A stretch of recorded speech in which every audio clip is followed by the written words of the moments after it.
आता कोंबडी पळाली कॉक कॉक, तंगडी धरून कॉक कॉक, लंगडी घालाय लागली कॉक कॉक. अरे चिकन्या, आत्ता झालं बस ना व मग हॅपी बर्थडे.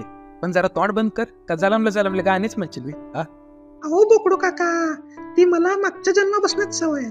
बर ते जाऊ दे, मला सांगा हे गाव नेमकं हाय कुठलं? वारणा नगर कर. यस यस यस, देव पावला यस. अरे एवढा खुश का झालाय? त्याचं काय आहे बोकडू काका, जाणार तर आम्ही सगळी चिकन शॉप मध्येच नाही का. बरोबर. दुसऱ्या चिकन शॉप मध्ये कसं ती घाण आणि ते वास आणि त्या माशा वॅक कॉक कॉक. पण आता मी झालामली वारण्यात, म्हणजे मी जाणार डायरेक्ट महाराष्ट्र चिकन मॉल मध्ये. तिथं कसं सगळं स्वच्छ आहे, टापटीप, घाण नाही, माशा नाही, कसला वास नाही. त्याचा विषय काय आहे बोकडू काका, जिंदगी भले छोटी हो पर मौत अपने को रॉयल पाहिजे. हा